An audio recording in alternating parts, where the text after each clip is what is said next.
이혼한 와이프와 일단 혼인신고는 하지 않고 다시 마음을 잘 맞춰보기로 하고 함께 살며 잘 지내고 있었는데요. 그러던 중 서로 돈을 조금씩 모아보자고 합의를 했고 전 와이프 계좌에 돈을 몇 차례 총 120만 원 정도를 입금을 했습니다. 하지만 결국 서로 맞지 않아 다시 헤어지게 됐고 이후에 제가 함께 모았던 돈 중에 제 몫을 돌려달라고 하니까 다 써버리고 없다고 하네요. 현재는 제 연락을 아예 무시하고 있는 상황인데 이럴 땐 어떻게 해야 하나요? 아, 참, 이혼을 하셨다가 다시 이제 재결합을 하시기로 마음을 먹고 뭔가 돈도 이제 같이 잘 모아보자라고 하셨던 상황인데 안타깝게도 헤어지게 되셨습니다. 본인의 몫으로 어쨌든 120만 원 정도를 송금을 했는데 아내분이 다 써버렸다라고 하시는 상황이세요. 좀 답답하실 것 같아요. 네. 일단은 상황을 보면은 이 120만 원을 어떤 마음에서 맡기셨을까도 좀 궁금하고 특히 이런 경우에는 막 법적으로 막 들이대게 되면은 횡령이다 뭐 이렇게 할 수 있을 것 같은데 아마 호의에 의해서 맡기신 건 아닌가 뭐 여러 가지 생각은 드는데 그렇죠. 그래도 우리는 법률방송이니까 법적 대책은 한번 논해봐야 될 것 같습니다. 네, 사실 부부간에 이런 게 참 제일 애매한 것 같아요. 일단은 상담자분께서 와이프를 경찰에 신고하고 싶다 뭐 이런 말씀을 하셨어요. 신고를 하면 돈을 돌려받을 수가 있을까요? 그 신고를 한다는 것과 돈을 돌려받는 것은 사실 별개의 문제죠. 왜 그러냐면은 신고한다는 것은 아 내가 이 사람한테 돈 맡겼는데 이 사람이 돈 가져갔어요. 횡령 아니에요? 처벌해 주세요. 이렇게 하는 게 신고인 거고 그와는 별도로 그러니까 신고로 인해서 그 사람이 어떤 처벌을 받는다 해서 돈이 뚝 떨어진 건 아니란 말이죠. 그래서 검사님들도 이런 경제범죄 같은 경우에는 경제범죄에서는 돈 돌려받는 문제는 별도로 민사로 해결하세요 이런 말씀을 하신단 말이죠. 그렇죠. 그래서 일단은 그 사람을 형사 고소하는 것이 돈을 돌려받는 간접적인 사실상의 강제 수단이 되고는 있습니다만은 그와는 별도로 돈을 돌려받기 위해서는 별도의 민사 절차를 좀 취하셔야 되는 게 원칙이다라고 보시면 될 것 같습니다. 그렇죠. 우리가 많은 분들이 좀 혼돈하시는 게 고소하면 내가 모든 것은 다 해결이 된다라고 생각을 하시는 경우도 있는데 돈을 돌려받는 것이 목적이시면 별도의 민사적인 절차를 통하셔서 해결을 하셔야 된다라는 점 기억을 하셨으면 좋겠고요. 일단 상담자분이 또 궁금하신 점이 만약에 이 전 부인분, 뭐 부인분이 돈을 돌려주지 않겠다. 다 써버려서 없고 나한테 준 거 아니냐 이렇게 이야기를 한다면 이거는 또 어떻게 봐야 될까요?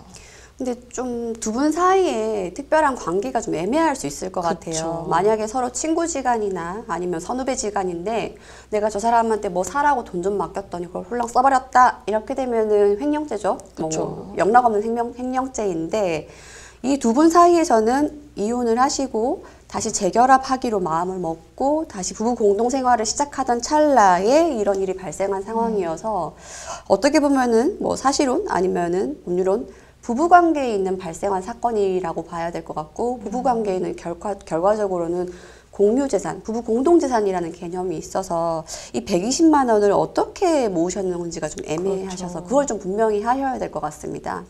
근데 그 과정에서 돈을 좀 모아보자라는 이야기를 하신 것 같아요. 이제 서로 모아서 이걸 어느 목적으로 같이 쓰자라고 하는 게 분명한 상황이라고 하면은 자칫 횡령죄는 될 수 있는데 그것이 아니라 부부 공동생활을 모아가던 와중에 뭐 어떤 공동재산을 마련하고자 하는 와중에 발생한 일이라고 하면은 두 분의 아주 특별한 관계로 인해서 자칫하면은 횡령죄의 죄책이 성립하지 않을 수도 있다라고 보셔야 될 것 같아요. 네, 참 변호사님 말씀해 주신 것처럼 두 분의 관계가 굉장히 좀 뭐랄까요? 복잡하다고 해야 될까요?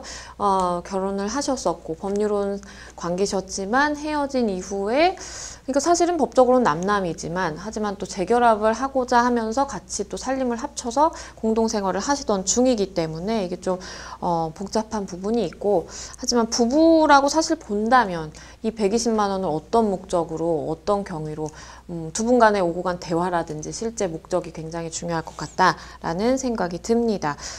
일단 입금을 하신 것 같아요. 근데 입금 내역은 일단 있는 상황인데 상담자분께서 만약에 정말 뭐 고소를 하시거나 아니면 내가 민사소송을 불사하겠다라고 하신다면 또 수집해야 되는, 준비해야 되는 뭐 증거가 있을까요? 예, 일단은 뭐 입금 내역은 있으신 것 같은데 입금 내역과 더불어 돈을 맡기실 때 어떤 용도로 맡겼다라는 것을 입증할 수 있는 자료는 필요할 것 같아요. 뭐 카카오톡이라든지 대화 내역 같은 걸로 야 이거 모아가지고 우리 이렇게 저렇게 써보자. 이거 절대 쓰면 안 돼. 그걸로 일단 모아만 두는 그쵸. 거야 라고 하는 거 입증 좀 필요할 것 같고 또 하나 생각할 수 있는 거는 이혼한 와이프와 일단 혼인신고는 하지 않고 잘 지내보기로 했다라고 하셨는데 만약에 두 분 사이가 사실혼 배우자다라고까지 넘어가시게 되면은 친족상도례 같은 법률 규정이 적용되어서 아무것도 성립이 안 될 수 있거든요. 그래서 이런 경우에는